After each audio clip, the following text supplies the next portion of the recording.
everyone. Welcome back to Local Ag. It's August the 14th, 2025. I'm Melody Divers from the Bedford County Ag Advisory Board, and it's time for our 13th episode of Local Ag. Hey, today marks our one-year anniversary of sharing the ins and outs of Bedford County Ag. So we are so happy to be here, and also super thanks to Media Squatch here in Bedford, Virginia, for coming alongside us and partnering with our mission to bridge the gap between the ag world and the non-ag world. Today, we will host a panel-style podcast that focuses on all things farmers market. And this is the perfect month for this podcast because August houses the National Farmers Market Week, which was just last week. So we have a full table of guests this morning, and we're going to jump right in and get started. So before we start our panel-style podcast, let's just go around the table, let everyone introduce themselves and their connection to ag, and specifically their connection with farmers markets. Dorothy, we will start with you. Well, thank you for having me back again this week. Yes. So I own and manage both the Forest Farmers Market and Manita Farmers Market. And we're wrapping up Manita, but Forest Farmers Market's going to go on for a little while longer. Excellent. Thank you for being here.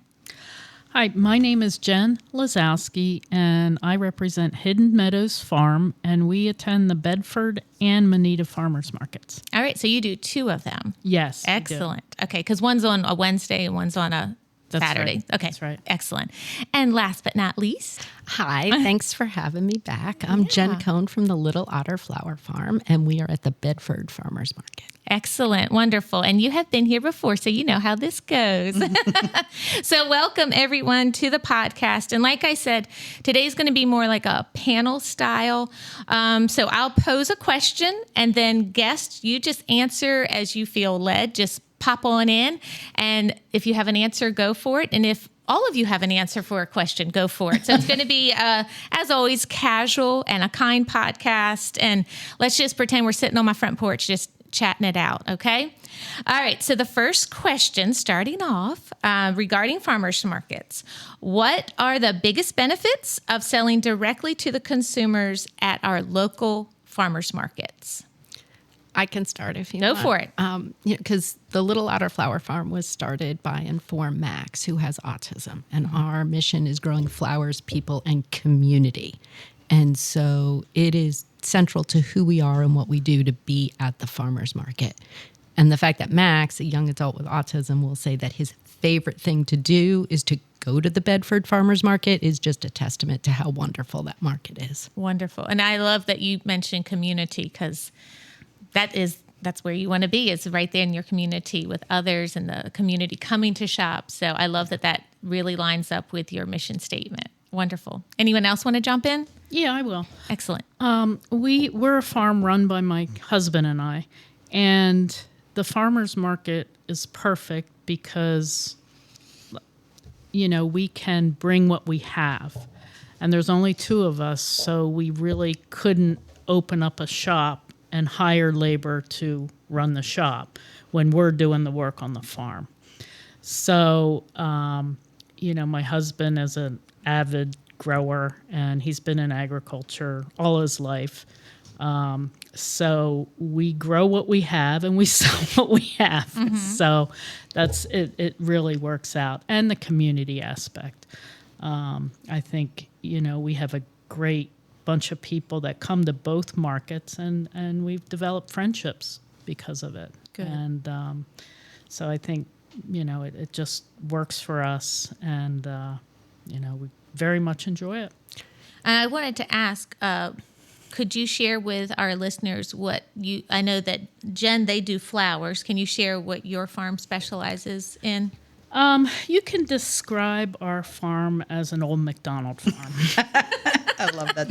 We have a little bit of everything. We do eggs, we do honey, we do produce. Our biggest endeavor is lamb, grass-fed lamb. We have a flock about 50 or 60 St. Croix sheep. Mm-hmm. And so that, is, I think, our biggest thing. My husband also just loves raising sweet corn. And It is some of the best sweet I was going to say, corn I'm sure around. people around here love eating it because sweet corn is a summer staple. yeah, and it's not easy to grow. And, No, especially with the humidity. Yeah, and we have irrigation, so that he knows the varieties to get, Right. and that's key. And so you said you don't sell anywhere else besides the farmers markets. Correct. What about you? We sell at the farmers market, and then we have consumer subscriptions, we have corporate subscriptions, and we do events, weddings. Gotcha. days. So you branch out a little bit, but your home base is you would consider the farmers market. We Is that generate about half of our revenue from the farmers market, Oh, and then half from these other avenues. But can I just jump in with a comment about Absolutely. Ed? Yeah. Because the other great thing about the farmers market, especially for new farmers, is meeting more experienced farmers. And I cannot tell you how much I've learned from Ed and how much support I've gotten from Ed and some of the other farmers at the Bedford Farmers So you want to Market. share community, but what's also Yeah. happening is the community's loving on you. Absolutely. Oh, And, good. I complain about the bugs and the drought. And they get it, and you feel validated and heard. Really Loved funny, on. really funny quick story. The very first year we lost our first crop of basil from a late frost. And I walked in, I'm like, oh my God, rookie mistake. And Ed's like, oh, I lost my basil too. I'm like, you lost your basil too. And I felt so much better. Your loss made me so happy. What a supportive friend. Yeah.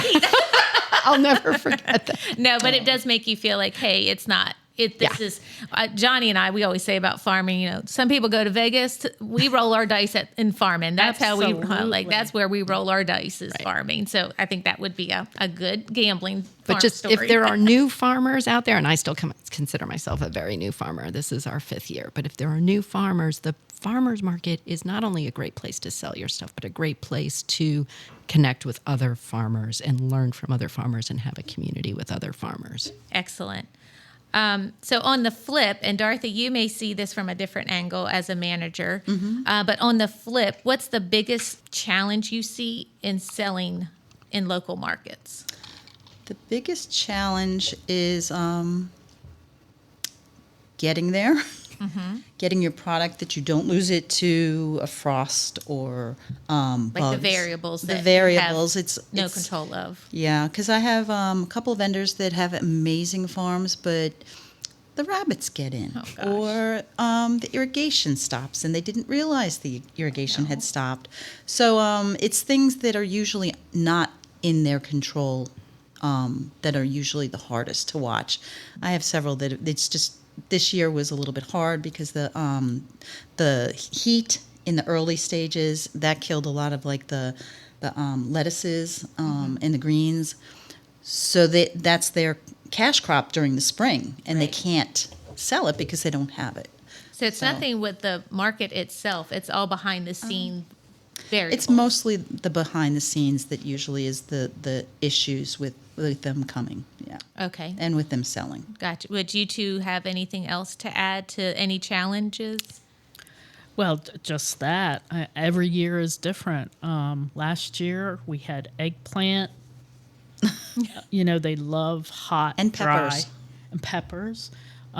This year I've had maybe 10 eggplant, and and tomatoes. They're different every year. And we've had a wetter summer than usual. Yes. And some produce, and I only say this because that was my summer job from like high school through college. So the owner would say some of this produce loves a drought year, like cantaloupe. They're gonna love this, but other ones, the wetter it is, the worse it is. So it's like you've got to find that balance. So I'm sure this summer was like, what do we do? Yeah, Couldn't absolutely. figure out this summer if you tried. No, don't try. You'll hurt yourself. Yeah. Weather is also a challenge at the market. And I'm glad you brought that up. Okay, let's talk about that. the wind, the rain. And one of the things I'd love to say to your listeners is if it's a bad weather day, please try to make an effort to come out to the market because we're there, rain or shine. Good to know. And we really, we love to see you every week, But those of you who come out on bad weather weeks, we really, really, really love you. My assumption would be that's the day you would really need the sales because so many people do stay home. Right. Understood. That was a really good point. I'm glad you brought that up. That was a challenge this year from Manita. I was going to say It yesterday. seems like Wednesday. if it's rained. Wednesday, it's going to be raining. Did- I know. You said that at the Ag Board meeting Yes. last week. The Manita Farmers Market's on Wednesday, and we do not want to be complainers. Because last It's year just this the time, challenge that Like every we have Wednesday it through that rains. market. Yes, Yeah. it has rained. I think we've had 3 sunny days. so if we're ever in a drought, what are we going to do? Put Manita Farmers Market on go. Yeah. So, Oh yeah, that is something as well to address the physical market and weather, and then the weather in producing the crops. Good discussion. Vendors, this is, and you may see this too, Dorothy, from a perspective of you get to see lots of vendors. But my question is, what strategies do you use to effectively stand out and succeed at the market? I mean, is it packaging? Is it the conversations, the connections? Is it social media, the anticipation of coming that week? So what do you do? We want a peek behind the curtain. I am not good at social media. I think making relationships and being out there and just engaging people in conversation. I think a lot of people, especially after COVID, they just want interaction and people interaction. And we try to keep things consistent. Like I have my red check tablecloths. So they know to look. When they see that, they know it's you. And what you sell is what people see. So we try to elevate things to eye level, and make signs because we sell the lamb and we have that coolers, but so people need to know that we have that, but they're looking up and not down at the cooler. So So you have to bring that, because you can't have lamb on display like you could. correct. something else. Correct. So you have Yeah. to do something to engage their vision with Yeah. what else is below. Okay. Yeah, and people want to know the prices, so we want to put price tags on everything, and we also list the prices on either a chalkboard or a whiteboard. can I just say she's like the perfect vendor? Say it. She's Brag on understanding, other than the social media, but it's that whole visual. That's your homework. Yeah, that whole visual, because people come into the market and visually see everything, and they know, oh, there's the red table. Yes. That's the one that I The want to go consistency. to, kind of thing. Yeah. So, Yeah. and the price point. A lot of people will come on the perimeter of that vendor's stall, but they won't always engage because they don't see the prices. So they feel uncomfortable asking the price. And So when they you see took the that price. discomfort away, and there it is. There's Yeah. information. And the engagement, Yes. eye contact. Yes. Yeah. And consistency, constantly coming and being at the market and being present is huge. Yeah. Because then they don't know if you're going to be there. So I'm like, I'm not going to go because But the consistency and showing up. Yeah, you got to Yeah. show up. Yeah. I think flowers are a little easier Yeah. because you can see them They're from Yeah. across Oh, the so market. beautiful. Yeah. So people are attracted by the flowers, but they stay for Max. Yeah. Max is really our Another, marketing. and I'm seeing connections and conversations and relationship, and we say this probably every podcast, but it's the heartbeat of Bedford, and that this is what we want people to see and hear and experience, is getting to talk with the folks raising your flowers and your produce and your beef. So we want that. And it's more than just buying stuff. Exactly. It's more than just buying stuff. I mean, for us, it's the flowers are a tool to help young people with autism integrate into the community. So you're getting so much more than just flowers, right? You're getting so much more than just lamb. You're getting the ability to help small businesses in your community grow and thrive. So it's, you don't get that at Kroger. No, and I was going to say with flowers, and this isn't always the case because I enjoy buying myself flowers because I'm grown and I can do that. but when you see flowers, you normally think a celebration, something happy. And in your case, how many times are you a part of a happy occasion by your flowers being there? So I just think another wonderful connection. You create have the food there with the vegetables and so forth, and the lamb and the eggs. And I always tell people when they come to our storefront to shop, like, we're helping someone create a family meal. And what is more precious than that? So again, getting to be a part of those special moments and celebrations. I just think that's the good stuff. Like, it's simple, but it's the good stuff. Yeah, my son was a Culinary Institute trained chef, so he taught me a lot. And a lot of people will come in and not know how to cook. And so we have these conversations about, what to do with the lamb, what to do with, and so that's fun too. Absolutely. Yeah. And I just think there's value in, you're not just selling it, you're connecting, you're giving the recipes, or this is how you can arrange it. I just think you cannot get that at a box store. Yeah, that's true. So I think it's wonderful. And I love how this is just a great representation of what agriculture landscape in Bedford County looks like. Mm-hmm. I love it. So we're winding down. This is going way quicker than I thought. It was just so... Wow. It was just, you guys are so good and it's easy peasy. And some of my questions you answered with other questions. So he's like, did you look at the teacher's notes?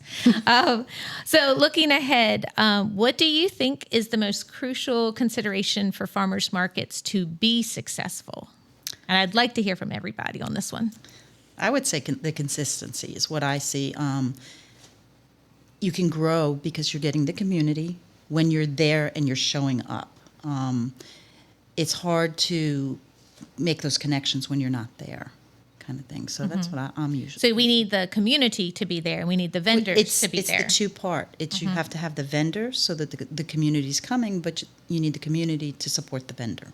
It's reciprocal. You have to find that sweet spot where there's the right vendors and bringing the community, and then the market grows. Just as I'm being nosy, what do you think is your top 3 vendors, not their names, but product-wise? Oh, produce for sure. Produce?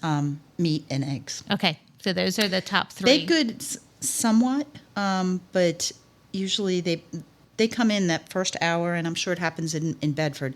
It's like beeline to the vegetables. They want the local vegetables. They want to know who's growing it, how they're growing it, what's in season, what's coming up in season. So it's usually produce, I would say, is number 1. Would you say baked goods maybe closer to holidays? No, they all sell out, and Okay. I'm sure that happens in most markets. But they're beeline. Okay, So so the you're just produce. seeing that. Yeah, by sales too. Oh, They're both the meat and the produce are the higher sales. okay. So Melody, I think one of the things that's really helped the Bedford market over the past couple of years is a bunch of our special events. Okay, So this let's talk year about it. we had a phenomenal kids program Yeah. where Yeah. the kids were getting kids bucks to buy produce.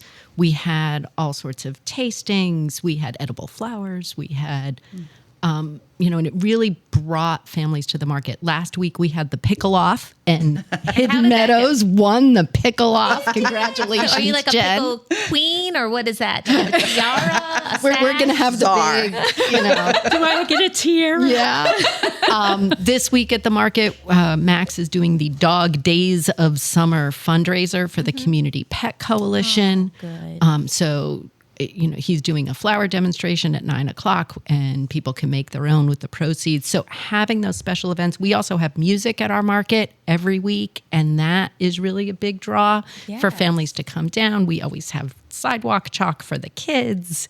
Very family-oriented. So the vendors are clearly the most important. There's got to be stuff there that people want. But I think these other activities, the chalk, the bubbles, the music, the, special events also help make it a destination. It's like where people want to spend their Saturday morning. Okay, I like that. So with going forward, the showing up, but also I don't want to say pivoting, but kind of going with the times of the music, something for the kids, special events. So keeping it relevant. I like and that. fun. And fun. It's just, Yeah. it's really fun. I mean, people are dancing. Well, I think we one thing is like joke if you around. have, your children have something to do while you shop. So that could be, to a parent like, oh, okay, I'm not stressed out about them. Or if someone finishes shopping early and they're waiting on a spouse or a friend, they can just enjoy the music. So it's like, we're not rushing you out of here. And the nice thing about the Bedford market is reasonably small, and everybody knows everybody. And so the kids are really safe. Yes. It's a very safe environment to bring kids. Wonderful. The other thing I don't think we've really touched on is the massive awakening of people's relationship with their food. They're learning that, the food in the supermarket has traveled thousands of miles. We grow asparagus in the spring, and I just looked at some in Kroger, and it came from Peru. And so I think people are like, this food is very different. It's very different.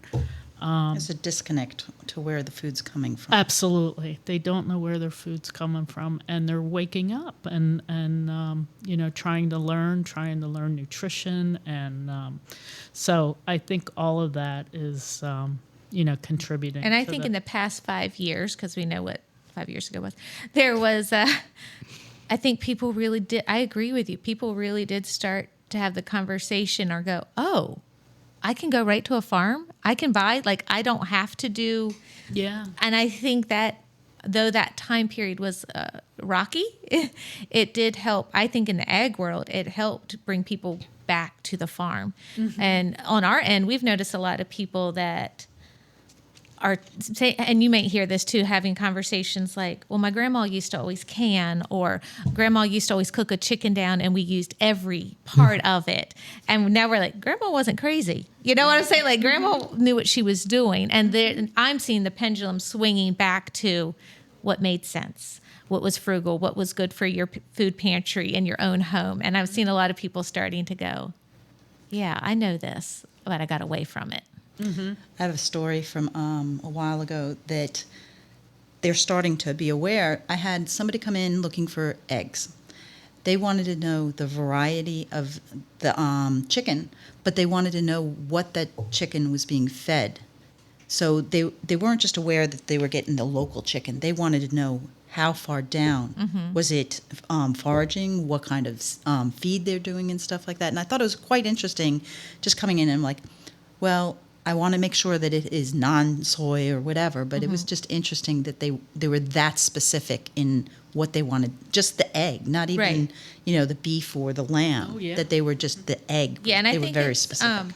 And we live in a great area, and on our end, I will say things. If someone's asking questions, I'll give them the information, that kind of thing, and I'll say, if your priorities line up with our practices, we'll be happy to work with you. If not, we live in a great area. You're going to find somebody that matches up with what aligns with your priorities. So that's the cool thing about Bedford County.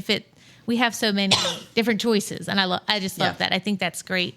And you want to make people's preferences validated. You don't want to overlook them, like if the egg scenario. Yeah. I think those are good conversations that people probably never thought that they could have, a few years ago, but you can. So the last question is a fun, sentimental question. A quick favorite memory from the market. It can be funny or sentimental or serious, however you want to. But favorite memory. Well, I can start. We have a gentleman that comes in every Saturday at the Forest Market. His name is Olin. His birthday is actually in 2 days. He'll be 73. I'm sure he's up. He may or may not hear this. He works on one of the cattle farms over in Bedford County. Every Saturday morning, he comes in with 2 little baskets that are empty, goes to Gross's Orchard, and gets both filled with whether it's apples or peaches or pears or whatever. And he goes around to every single vendor and offers them up an apple or a peach or whatever he has in that. And he'll also, when the little kids come through, he'll hand them out. This is all done very organically, and it's just happened, and people come up and I'm like, what's that guy's name?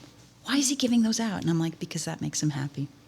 And that's pure. Yes. Wholesome. And last year we had a cake for him. We'll probably do a cake for him. You should. Yeah, I love that story. Yeah. That's great. So I guess my favorite, and it's not just one day, but when they did offer the children the bucks for vegetables, you were interacting with children and talking with them about how things are raised, or do you like this tomato or that tomato, and so that was special. I think it was a really good idea. It's not just one thing, but I said the farm was started for Max, who has autism. And whenever anybody asks Max what his favorite thing to do on the farm is, he will always say, go to the Bedford Farmers Market, which for a kid with autism to say that being out and being social and communicating with other people is his favorite thing to do still just blows my mind. And that must make you feel proud. Yeah. That must, I'm proud of you for doing that with Max and others. Let's say it again, that's the good stuff. And as you can see, there are great authentic connections between our ag community and our mainstream community. And I'm so grateful that we can see the heartbeat really of Bedford and our ag world. So thank you, guests, for being here. We are going to transition into a brief time of announcements, and we're going to talk about farmers markets and our announcements too. Dorothy, can you go ahead and give the dates and locations for the Forest and Moneta markets, and talk about seasons and how long we have? Sure. So I'll start with Moneta. Moneta's on Wednesdays from 3 to 6 next to the Moneta Library. We only have 2 more Wednesdays left there, and then we'll regroup and next season. We've had a good season, nice season, a little bit of growth, a little bit of not growth. So rain. Definitely a lot of rain, rain, thunder, wind. Yeah. So it's Growing definitely pains. definitely been a challenge for that season. And now Forest will be going through November 22nd, the Saturday before Thanksgiving. This weekend we have the Forest Rotary coming in. They'll be doing the Field of Honor, which is when they go and they'll find a plot of land and they'll put up flags. If you've never gone through it, it is breathtaking. We did it several years ago for my brother. You can, I think it's like $35 for a flag, and there's 2,000 flags. Oh, wonderful. And blowing in the wind. It's gorgeous. And they'll also be doing a fundraiser for doing Fill the Backpack. Even though school has started, there's many kids that still don't have their products. They'll be there. And I think we have Central Virginia Regional Rescue this week. That, like I said, goes till November 22nd. And your location? The location is next to the Forest Library. I don't remember addresses. Oh, I think that's a good point. Yeah. And your times that the Forest is 8 a.m. to noon on Saturdays. 8 to noon. Okay, excellent. And then Jen, will you speak for the Bedford Farmers Market? Sure. The Bedford Farmers Market is also Saturday morning, 8 to noon, under the pavilion right in the center of Bedford. And we will go until the last Saturday in October, and then we will have a holiday market in November and a holiday market in December. And we do markets once a month in the off season and start every week from May to October. Okay. And again, this Saturday is our Dog Days of Summer fundraiser for the Community Pet Coalition. And we have Apple Fest coming up and other special events that folks can check out the Bedford social media. I was going to say, all the farmers markets we've discussed have social media. Montvale has a farmers market as well, and it is held on the property of the former Montvale Elementary School, right off of 460, adjacent to the Montvale Public Library. They will have markets on August the 23rd, September the 27th, and October the 25th, and their market begins at 2 p.m., and they are actively looking for more vendors. If you want to be a vendor at the Montvale Farmers Market, please contact Mrs. Sutton at 540-815-6618, and they are really interested in growing their market. So please reach out to Mrs. Sutton at 540-815-6618 to secure your vendor spot if that interests you. So as we're wrapping up, I do want to share with you that the Bedford County Fair is gearing up. There are 4 fantastic events coming up. The first one will be August the 22nd through 24th at Liberty Lake Park. This will be the Bedford Family Carnival. There's also a livestock and horse show on August 30th and 31st. On September 16th, we have the Ken Palmer Memorial Scholarship, and it will be held at the Bedford Boys Tribute Center Auditorium. And then on September 20th, in connection with Centerfest, we will have our Ag Contest and Expo located downtown Centerfest, actually near the Farmers Market area. So if you want more information, you can give the Bedford County Fair a like and a share on social media and learn more about that. Before we end, I just want to say thank you to all of our folks that came and joined us today and gave us a better understanding of the farmers markets here in the county. I think it was a lot of good, authentic information. So thank you, guests, for being here. Now, folks that are listening, if you want to have a more active role in your agricultural community, we invite you to join our monthly Ag Advisory Board meetings. We meet on the first Wednesday of every month at the county building off of Falling Creek Road. To learn more about our board and our meetings, you can visit our website and check out the Office of Economic Development website, which is bedfordeconomicdevelopment.com. You'll find a section there that's all about Bedford County Ag. You can click it and learn all the details on our monthly meetings. So this is Melody Divers reminding you to be good to yourself and be good to others.